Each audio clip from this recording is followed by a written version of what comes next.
할렐루야 샬롬 하고 인사합니다. 할렐루야 샬롬 샬롬 샬롬 샬롬 샬롬. 하나님 사랑합니다. 여러분 주 안에서 사랑합니다.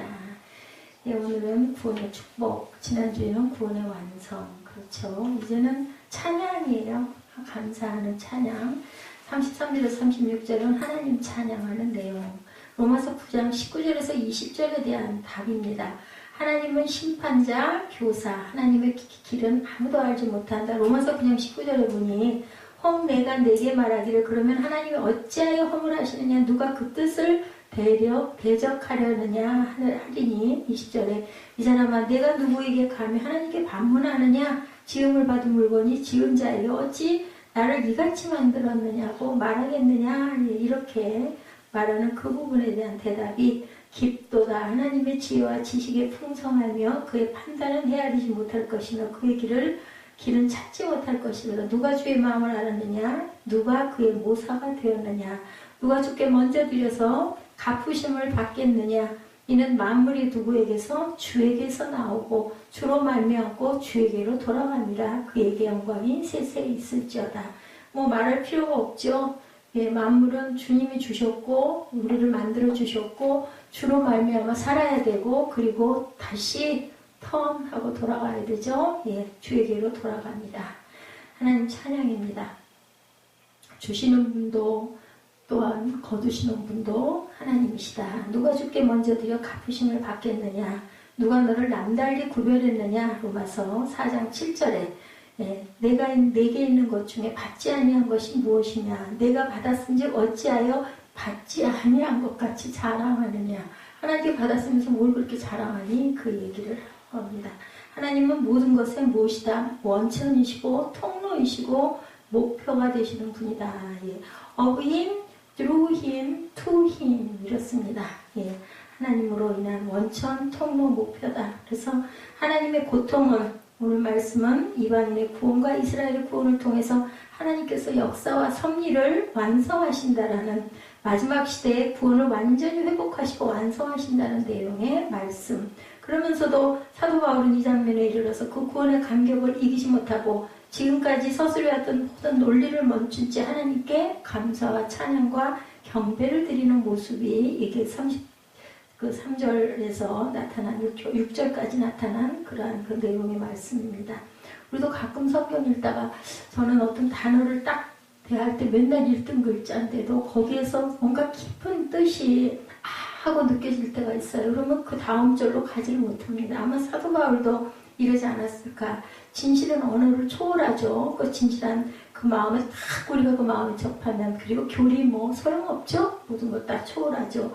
구원의 깊이와 넓이와 구원의 축복이 너무 크기 때문에 그 감동이 뭐 더 이상 말을 할 수가 없고, 하나님을 찬양하고 선포하며 구원을 노래하는 모습이 바로 33절의 그런 본문의 문장이다. 깊고 깊은 하나님의 지혜와 지식의 그 풍성함을 어떻게 우리가 다 말로 다 헤아리고 표현할 수가 있겠느냐. 표현할 수가 없죠. 하나님의 지혜와 지식의 부요함 또한 우리가 어찌 그것을 다 측량할 수가 있겠느냐. 그리고 그의 길은 찾지도 못할 것이거든. 어떻게 하나님의 그 길을 우리가 다 알겠어요. 그렇죠? 다 안다면 뭐 하러 기도하겠어요. 다 아는데. 근데 우리가 그것을 온전히 모르기 때문에 항상 주님께 기도하고 묻죠. 여쭤보게 되죠. 바울은 굉장히 논리적인 사람이었었어요. 감상적인 사람이 아니죠. 지적이고 체계적인 사람이고, 인내심을 가지고 감격을 감춘 채 구원을 하나 설명을 하다가 그만 딱 부딪히는 부분이에요.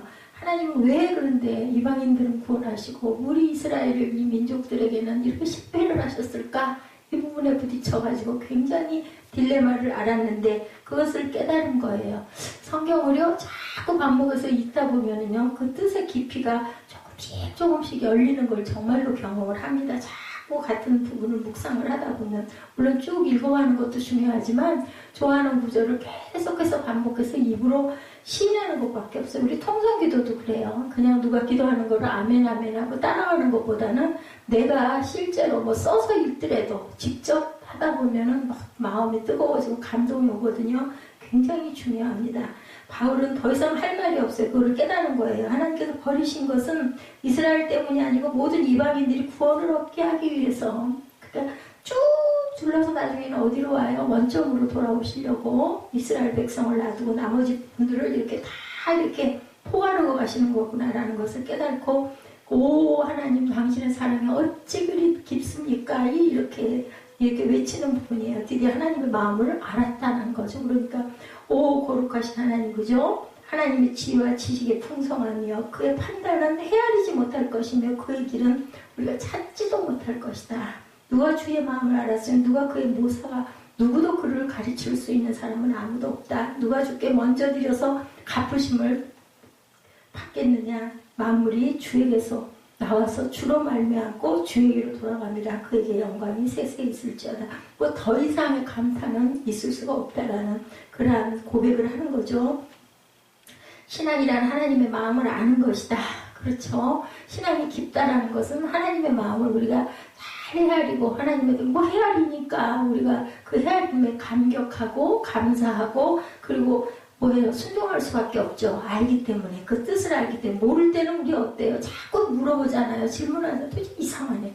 왜 그럴까? 도대체 이상하네. 자꾸 이러는데 알고 나면 아 그렇구나. 그러니 그저 고개를 숙일 수밖에 없다.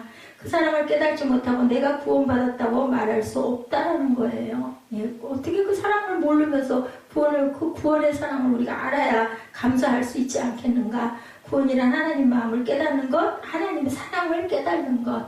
하나님, 내가 도대체 누구가 안 돼? 하나님께서 사랑하시는 독생자 그 예수 그리스도 한 분밖에 없는 아들 하나를, 독자를, 예, 저희를 위해 십자가에 못 박아 죽이면서까지 우리를 구원하시고 사랑하시니까 참 놀랍습니다. 이 얘기입니다.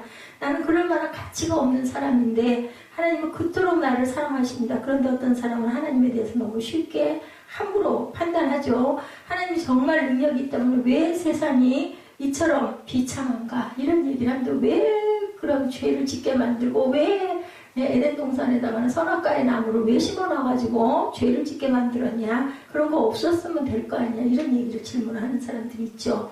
하나님께 정의가 있다면 왜 세상이 이처럼 불합리하고 모순투성이고 부조리하고 그 전쟁은 왜 이렇게 끊임없이 일어나느냐? 이렇게 질문합니다. 그들은 하나님께서 우리를 사랑하시기 때문에 고통당하시고 희생하시는 것을 알지 못한다. 그것은 마치 자식을 사랑하는 부모가 논밭을 다 팔고 먹을 것을 줄이고 험한 음식을 먹고 옷 한 벌 사입지 못하고 자식을 위해서, 그저 그 옛날에 그런 일 정말 많았죠. 시골에서 농사짓는 분들 아들 하나 대학 보낸다고 서울로 보내놓고 그저 논 팔고 밥 팔고 땅 팔고 집 팔고 해가지고 대학 졸업시키죠. 그 뭐 땅값이 얼마나 받겠어요. 근데 대학 등록금은 시골 농부들이 바라보기엔 너무나 금액이 큰 금액이에요. 근데 그 아들 하나 너무 그 서울 가가지고 대학 다닌다는 게 너무 자랑스러운 거죠. 먹지도 않고 허리는 꼬부라지고 졸라매고 그러면서도 그 농사를 짓고 그걸로는 뭐 감당이 안 되니까 자꾸 땅을 파는 거죠. 논을 팔 겁니다. 근데 그 아들이 그 마음을 아냐고요. 그죠? 항상 부족해하죠. 왜 다른 애들처럼 이렇게 못하냐고. 사무엘반에 어느 그룹에 두 개 그룹의 회장 아들이 사무엘반 학생이래요. 그런 얘기가 났어요. 걔는 잠이 2개야 그러고 어저께 그 음식을 먹으면서 그런 얘기를 하니까 아빠가 물어보더라고요. 그래서 넌 그게 너무 부럽고 그러면 쪼야? 그러고 하니까 그래 봤댔자 걔는 걔고 나는 나고. 그래서 마음으로 그나마 다행이다. 그 애들이 그런 것 때문에 눌려가지고 눈치 보고 줄줄 따라다니면 참 얼마나 그 마음이 아프겠어요. 근데 그렇게 얘기를 해서 그나마 다행이다 했어요. 하나님께서 우리를 사랑하시기 때문에 고통당하시고 희생하시는 것이다. 그것은 마치 자식을 사랑하는 부모가 논밭을 다 팔고 먹을 것을 줄여가면서 그 자식 뒷바라지만 죽도록 하고, 그러다 보면 나중에는 보상심리가 발동을 하죠. 그러니까는 그만 화병이 걸리고, 그렇게 해서 부모님들이 아주 실망, 절망을 하는 것을 저는 옆에서도 본 적이 있습니다. 옷 한 벌 못 사입고 자식을 위해서 희생해. 그러면 자식은 뭐라 누가 그렇게 하라고 그랬느냐고 이렇게 얘기를 하죠. 근데 그분들 만약에 손에다가 돈을 한 몇십만 원 쥐어주면서 입고 싶으신 옷 사입으시고 드시고 싶으신 고기 사서 드세요 하고 드리면 그분들이 그거 하시겠어요? 못해요. 그 돈 갖다 또 장문 깊숙이 갖다 박아놓죠. 절대로 못합니다. 그 세대예요. 그 세대. 그래서 보면은 누리는 세대가 있고 그것을 이렇게 건설해 나가는 세대가 있고 지금은 정말 누리는 세대들이 너무 성한 그런 세대. 아마 5,000년 역사상 지금 이 시대처럼 물질의 풍요 속에 있는 그러한 세대가 없다라는 얘기를 합니다. 복된 구원에 대해서 바울은 로마서를 시작하면서 모든 인류의 죄를 언급하고 하나님이 없는 자, 연인이나 하나님을 섬긴다고 하는 종교인이나 할 것 없이 구원받을 만한 인간은 아무도 없다라고 얘기합니다. 모든 인간은 다 어디에 죄에 빠져 죽게 되었다 라고 선언하죠. 이 지상에는 의인이 한 사람도 없기 때문이다. 의인은 없어요. 우리가 생각해봐도. 제 마음을 들여다봐도 그래요. 아침에 제가 그랬잖아요. 나 너무 답답해. 너무 불편하고 막 신경 쓰이고 누군가가 하나 혼자 자유하게 있다가 뭐 사람이 어떻게 해서가 아니라 누군가가 하나가 있다는 사실 자체가 그렇게 막 부담이 되고 싫은 거예요. 그러니까 옛날의 관계가 아닌 거죠, 이제는. 그래서 그런 얘기를 했는데, 그러니까 그런 얘기를 하고 나서 나중에 또 자기가 왜 그랬는지는 모르지만 어제부터 화분 타령을 내가 했거든요. 화분 2개 살까요? 막 그렇게 했는데도 대답도 안 하고 별로 그렇더라고. 집에 있는 걸 끌고 와서 해보니 안 되고. 그랬더니 오늘 이제 거기를 어쩔 수 없이 그 롯데를 가게 되다 보니까는 기다리는 사이에 계란이 떨어져가지고 그것 좀 그동안 좀 한 판 사다 달라고 카드를 드렸더니 계란은 없어서 못 사고 떨어져가지고 그러면서 화분을 본인이 샀노라고 갖다가 심어주고 그리고 또 간다고 보니까 마음속으로 미안한 마음이 들더라고요. 내가 이런 걸 괜히 지레 또 오늘 얼마나 짐을 지고 있을까 싶은 게 막 미리 생각을 해도 속이 답답해가지고 그랬었는데 참 이 죄성이잖아요.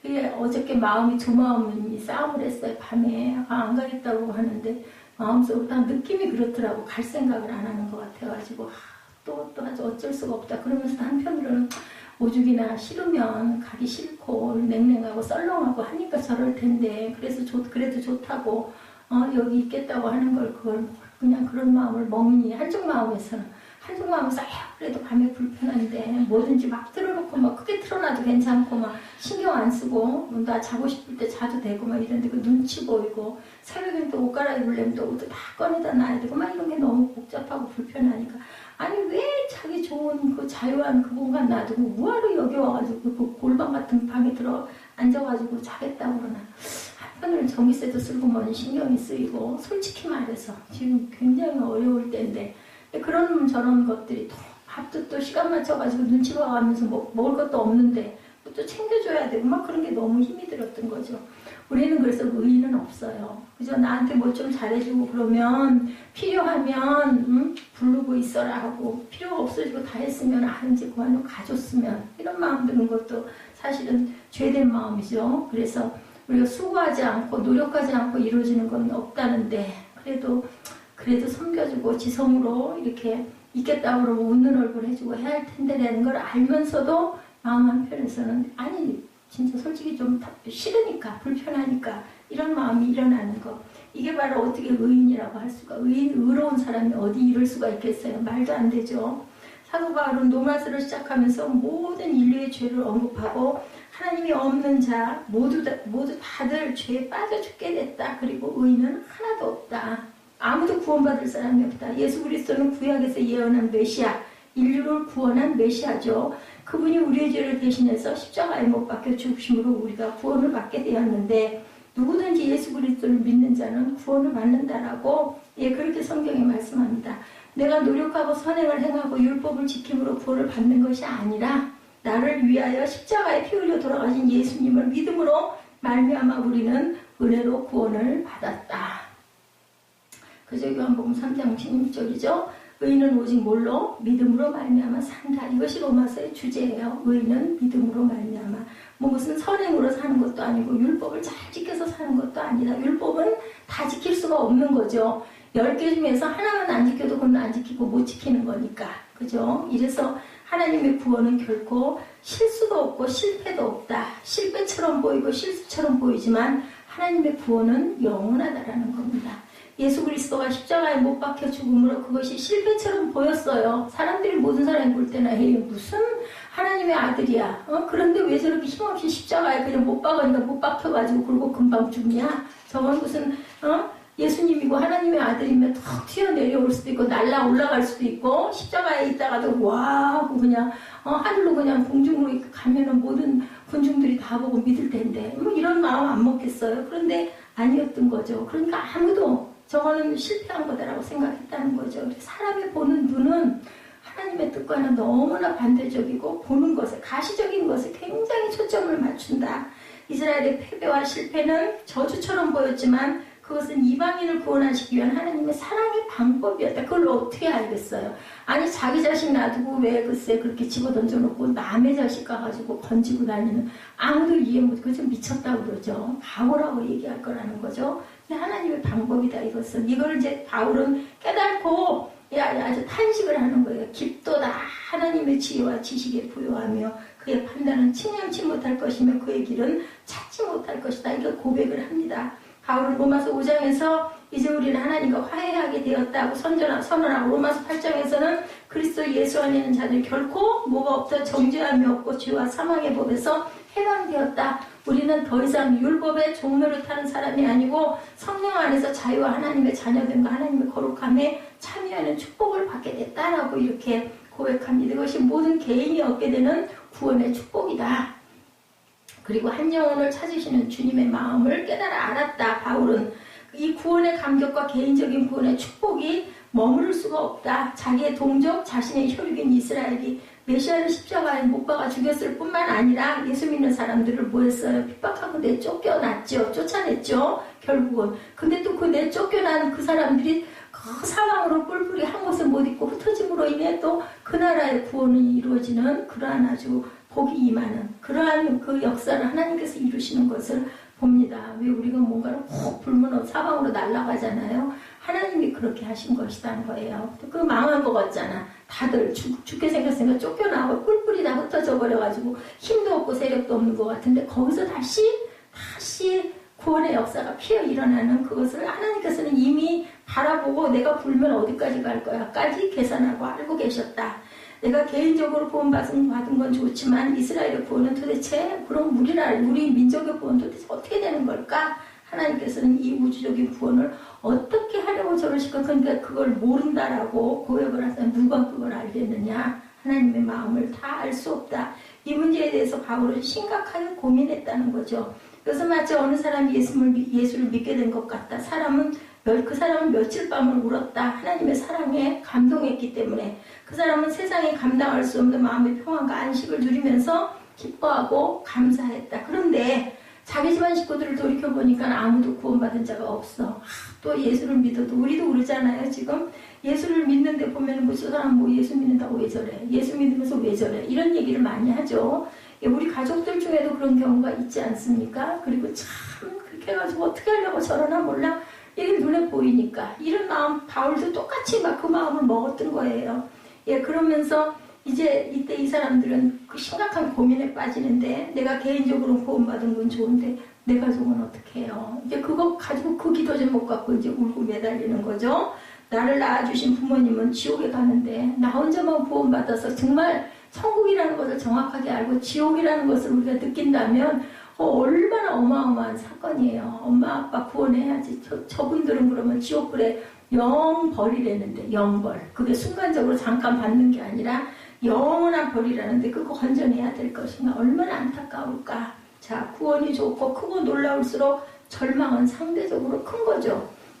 우리 민족은 잘 먹고 사는 정도가 아니라 음식물 쓰레기 때문에 고민에 빠져 있어요. 그죠? 우리도 그렇지 않아요. 저도 그래요. 그냥 쓰레기봉지가 차면 저거 자꾸 꼭꼭 눌러 담으면서 이거 하나 채우면 갖다 버려야 되는데 저 무거워서 어떡하나? 그러면서도 욕심에 자꾸 눌러 담아요. 그 음식물 쓰레기는 끊임없이 나오는 거죠. 근데 정말 못 먹고 못 사는 사람들은 그 음식 없어서 애들이 막 영양실조로 죽어가는데 솔직히 말해서 우리 음식물 찌꺼기 아마 액기스로 만들어가지고 거기에 이제 병균 이런 거 물론 다 제해서 만약에 그걸 그 즙으로 만들어가지고 그 영양실조에 걸린 아기들 만약에 아이들 먹인다면 얼마나 많은 생명들이 살아나겠나. 저는 그 생각을 합니다. 우리 북쪽 사람들은 배가 고파서 죽을 지경이라는데 그리고 뭐 6년이라면서요. 예, 그 여자는 6년, 남자는 12년 동안 군복무를 마쳐야 된대요. 그리고 할당량을 다 채우지 못하면 배급량이 줄어들어가지고 배가 고파서 죽을 지경인데 우리는 어때요? 음식물이 너무 많으면 냉장고에서 그냥 버리기 바쁘잖아. 썩어 나가기 바쁩니다. 잘 먹고 잘 산다고 해서 마음이 편할 것이 없어요. 예, 그런 것을 우리가 생각할 줄 알아야 된다. 그들도 우리 혈육인데 이런 마음이 바로 바울이 가진 마음이었다. 나는 구원받았는데 우리 민족은 어떻게 해? 왜 이방 민족들은 저렇게 구원을 하면서 우리 민족은 꼼짝도 안 하고 전부 다 예수님을 안 믿을까? 이거죠. 우리는 구원받았지만 구원받지 못한 더 크게 전 인류는 어떻게 할 것인가? 이 생각을 우리가 할 줄 알아야 된다. 이것이 바로 구원의 갈등이었다. 구원받는 것은 축복인데 동시에 구원받지 못한 사람들을 생각해보면 마음이 무겁고 갈등이 일어난다. 여행을 하다 보면 어떤 사람이 버스 그 단체 여행할 때 그러죠. 누군가가 다들 휴식 시간이라 나갔다가 한 사람이 돌아오지 않은 걸 보고 깜빡 모르고는 그 사람 안 챙기고 버스가 떠났어요. 그랬다가 그거 발견되면 어떻게 됩니까? 버스 다시 돌아와가지고 그 자리에 가지고 그 사람 기다리고 막 찾아 나서지 않아요? 심지어는 어떻게 하나님께서 내 아들, 내 자식을 그냥 버리겠느냐는 거죠. 이 생각만 해봐도 이건 말도 안 된다. 자, 한 사람 정도 없어졌다고 뭐 그 정도야 그냥 우리 그냥 가지. 그런 버스는 아무것도 없다는 거죠. 하나님께서는 한 영혼을 찾는 마지막 순간까지 정말 안타까워하신다라는 그 마음을 우리가 알아야 된다.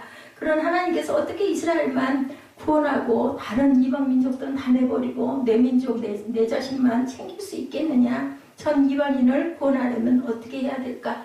내 자식이 일단 내 새끼가 희생해야 된다. 왜냐하면 예수 그리스도처럼 내 자식이 먼저 희생을 해야 된다는 거죠. 구원에는 희생의 대가가 있다라는 것이 분명한 하나님의 진리라는 것. 한 사람이 구원받기 위해서는 누군가가 반드시 희생해야 된다는 거예요. 그렇기 때문에 자기 아들 독생자도 예외로 놓지 않고 똑같이 십자가에 못 박아 돌아가게 했고 예수님이 역시 그거 알았기 때문에 끝까지 순종하고 십자가에 못 박혀 돌아가셨다라는 것. 마찬가지로 온 인류가 구원을 얻기 위해서는 하나님의 아들이 희생당했고 이방인이 구원을 얻기 위해서는 이스라엘이 희생을 당했다는 것을 우리가 깨달아 알았다. 저와 여러분의 가족이 구원을 받기 위해서는 저와 여러분이 희생해야 된다는 그게 바로 각자의 다들 사명, 가장 기본적인 사명인 거죠. 내가 구원을 받았는데 내 남편이 구원을 미처 못 받았어. 그러면 어떻게 해요? 남편을 위해서 죽도록 기도해야 돼. 1차적인 사명. 내가 전도해야 될 대상은 내 남편이고 내 아내고 그리고 내 자녀고 내 부모라는 것 생각해야 되고 그러고 나면 또 그 다음에는 이웃, 내 가장 가까운 친구부터 우리가 구원을 해야 되겠죠. 그러게요. 좋은 사람을 만나면 그 좋은 사람이 어떤 사람이 좋은 사람인지 직장에서 내게 좋은 영향을 미치고 나보다 지혜로운 사람, 내가 본받고 싶은 사람일 수 있겠죠. 근데 만약에 그 사람이 예수를 모른다면 예수를 알게 해줘야 되겠죠. 그것만 바라보고 좋은 사람 만나서 교제할 일이 아니라 그게 뭔가 나도 내가 가지고 있는 걸 나눠줘야 되지 않겠나. 그러면 믿음이 없으면 믿음을 심어줘야 된다는 거죠.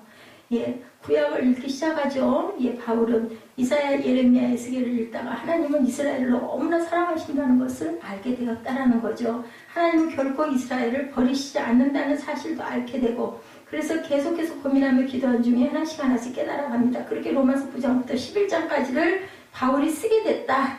하나님의 마음은 하나님은 이스라엘이 미워서 버리신 것이 아니라 이방인을 사랑하시기 때문에 이스라엘을 희생 제물로 쓰셨고 이방인의 수가 차기까지 더러는 완악하게 부셨다라는 것을 이 구약을 통해서 바울이 깨달았다라는 거죠. 이스라엘이 실패해서 이방인의 축복을 받았다면 이스라엘이 하나님 앞에 돌아오면 그 축복이 얼마나 크겠는가. 하나님의 사랑이 이스라엘의 실패를 통하여 나타났다. 하나님은 온 인류를 사랑하셔서 독생자 예수를 희생시켰다라는 거죠. 온 이방인들을 구원하기 위해서 이스라엘을 희생시켰는데 그렇다면 하나님은 얼마나 마음이 아프시겠는가. 자기 아들 하나밖에 없는 아들을 인류를 위해서 희생한 아버지의 마음은 어떻겠는가. 자, 그 마음을 우리가 헤아려줘야 되고 예수님도 그 마음을 아시면서도 뭐라 그러고 돌아가셨어요? 나의 하나님 어찌하여 나를 버리시나이까. 엘리 엘리 라마 사박다니라고 하셨죠. 이 소리를 들으면서도 하나님은 절대로 돌이키지 않으셨죠. 고개 돌리지 않으시고 그냥 외면하셨어요. 그랬을 때 아들의 마음은 어땠을 것이며 그 소리를 듣는 아버지의 마음은 어땠을지 저와 여러분들을 과연 생각해 본 적이 있느냐는 거죠. 그들이 유대인이었기 때문에 얼마나 철저하게 학살을 당하고 무서운 고문을 당하고 고통을 당했는지를 하나님은 너무너무 잘 아신다. 사람도 아는데 하나님이 모르시겠느냐는 겁니다. 도대체 그들이 그래야만 했던 이유가 뭔가? 우리는 많은 고난을 받았다. 그러나 그 기간은 정말 오래 잡아서 우리나라 같은 경우는 100년밖에 안 됐어요. 130년, 그죠? 그걸 가지고 우리는 한이 맺혔다라는 얘기를 하는데 그들은 2000년 동안 고난을 겪었다. 이스라엘 백성들은. 누구 때문에? 이방인인 저와 여러분 때문에 이스라엘 민족이 고통을 겪은 걸 한번 생각해보자. 이스라엘의 고난은 이방인을 구원하기 위한 하나님의 섭리였고, 그리고 유대인인 바울은 이방인을 위한 사도로 부름을 받았어요. 그는 굶주리고 돌에 맞고 태장으로 맞고 마음의 사형 선고를 받는 고난을 이방인들을 위해서 아끼지 않고 감당을 했다. 이 사실 앞에도 사도 바울은 하나님의 사랑을 깨닫고 하나님의 그 구원의 오묘한 섭리를 깨닫고 눈물을 흘리며 하나님을 찬양하는 부분이 바로 오늘 본문 30절에서 33절 사이의 말씀이고, 34절에는 누가 주의 마음을 알았느냐, 누가 그의 모사가 되었느냐라고 얘기하죠. 도대체 누가 주님의 마음을 알겠느냐? 하나님의 마음을. 구원받은 자는 하나님의 마음을 알아야 한다라는 거예요. 만약에 하나님의 마음을 모른다면 구원받은 것을 다시 생각해 봐야 된다. 하나님이 왜 나를 이 자리에 세우셨는지, 하나님이 왜 나를 이 자리에 앉게 하셨는지, 하나님이 왜 나를 이 환경 안에 살게 하셨는지를 우리가 깊이 묵상하고 생각해 봐야 된다. 자, 이 말씀은 이사야 40장 13절에 있는 말씀을 사도 바울이 인용한 거예요.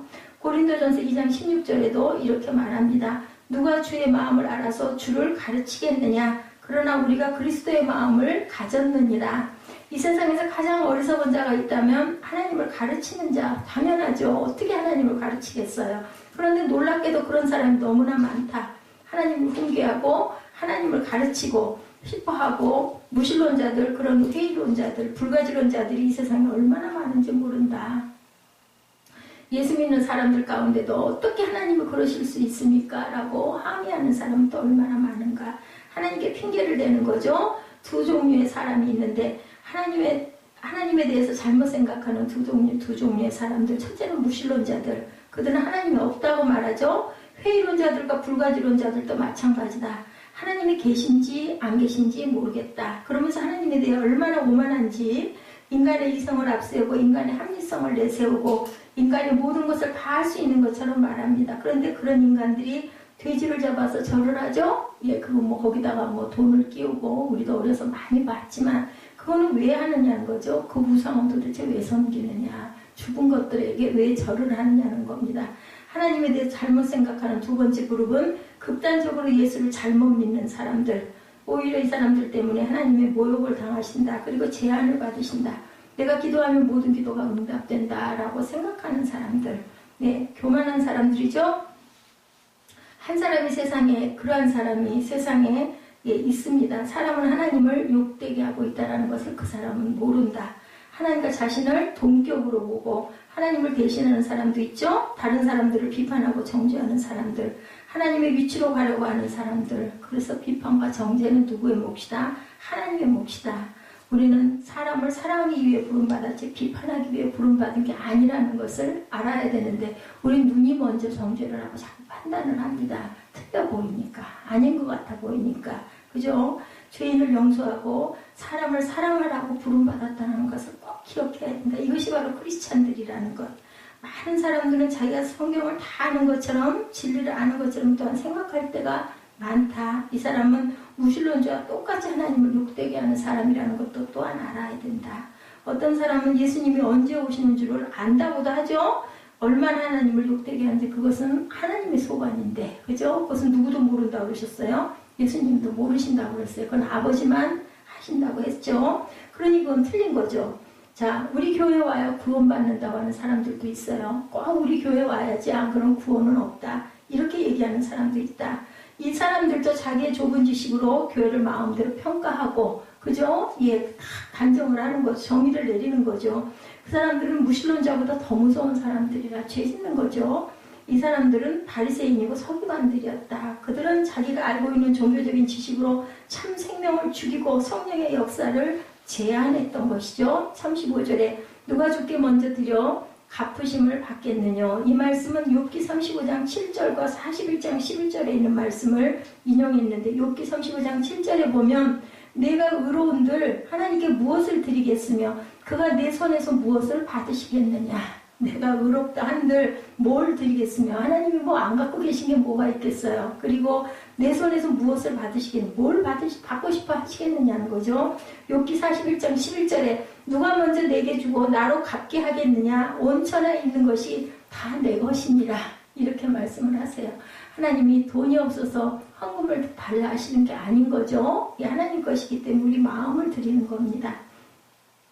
그 모든 것이 하나님 것이죠. 하나님께서 주신 건데 우리는 의스대죠. 하나님께 뭔가를 드리고 나면은 막 나는 이렇게 했는데 니는 이거 못했지 막 이런 마음이 솔직히 말해서 우리 마음 안에 살아 일어납니다. 그게 바로 의로운 자가 못 된다라는 거죠. 예, 우리가 드릴 수 있는 것은 우리가 받은 은혜에 대한 감격이지 내가 스스로 드릴 수 있는 것은 아무것도 없다라는, 그래서 자원하는 마음이 아니면 드리지 말라는 얘기가 그래서 있습니다. 내가 무엇을 한다고 했을 때 우리는 굉장히 교만한 신앙생활을 합니다. 남을 비판하고 정죄하고 가르치려고 하죠. 나는 이렇게 하는데 니는 그거 못하지? 그게 무슨 그거죠. 바리새인과 서기관들. 그게 무슨 그렇게 가서 어떻게 너희들 천국에 가냐? 그렇게 해서는 못 가. 이 정도는 해야지. 이랬던 사람들. 두 가지. 첫째는 하나님을 가르칠 수 없다는 거죠.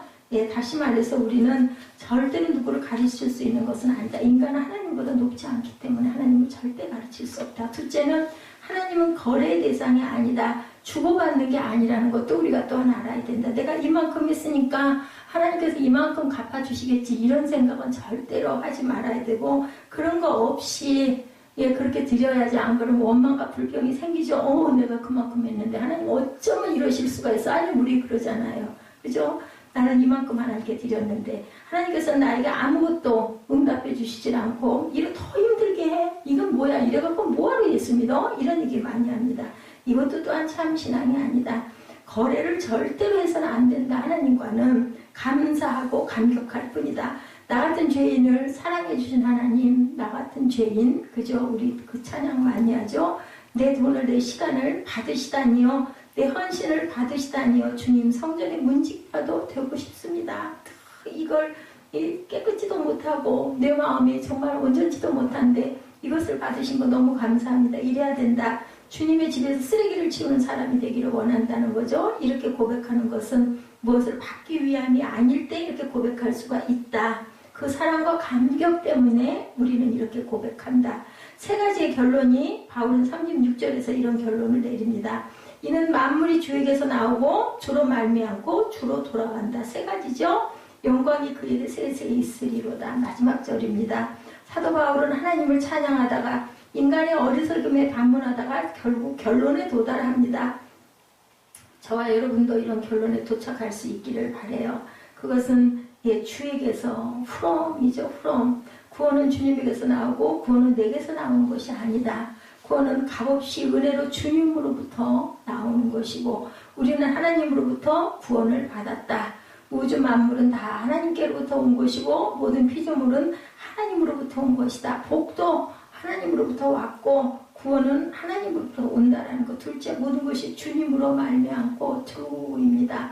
내가 존재하는 이유는 주님 때문이다. 나의 나된 것은 하나님의 은혜다. 내가 이 세상에 받은 복은 주님으로부터 말미암았다. 구원은 주님으로부터 나온 것이고 구원은 주님으로부터 말미암입니다. 세 번째는 모든 것이 주에게로 돌아간다. 투입니다. 투. 결론은 주님에게로 돌아가는 것. 모든 구원은 주님으로부터 말미암고 주님으로부터 온 것이고 말미암고 그리고 결국은 돌아간다. 저는 예수님을 믿고 나서 어떤 사람이 이렇게 간증했대요. 세 가지를 알게 됐다. 하나님으로부터 세상에 온 것을 알았습니다. 하나님과 더불어 이 세상에 산다는 것을 알게 되었습니다. 세상에 온 것, 그리고 더불어 산다는 것, 그리고 저는 하나님께로 돌아간다는 것을 깨달았습니다.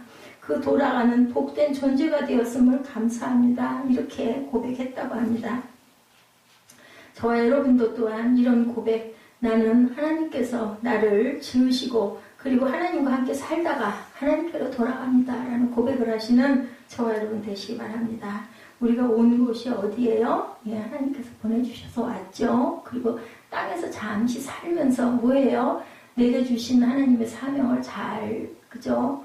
열심히 살고 임무를 완수하다가 우리는 결국은 하나님께로 내 고향으로 돌아가는 건데 뭐 세상에 그렇게 뭐 연연하고 그렇게 대단한 일이 뭐가 있겠느냐는 거죠. 분명히 하나님의 사랑과 계획을 우리는 가지고 세상에 태어난 정말 사랑받기 위해서 태어난 가치 있는 존재고 주님과 더불어 이 세상에서 하나님을 위해서 사는 존재고 결국은 주님께로 돌아가는 존재라는 것. 이것이 바로 구원이라는 것. 이것이 바로 이걸 깨달았을 때 그 구원이 너무너무 감격스럽다라는 것을 알아야 된다. 사도 바울은 사람 생각이 여기에 미치자 그 축복을 외치죠. 36절 끝부분입니다. 영광이 그에게 세세에 있을지로다. 아멘 합니다. 저와 여러분의 감동이 이 감동이 되시기를 주님의 이름으로 축복합니다.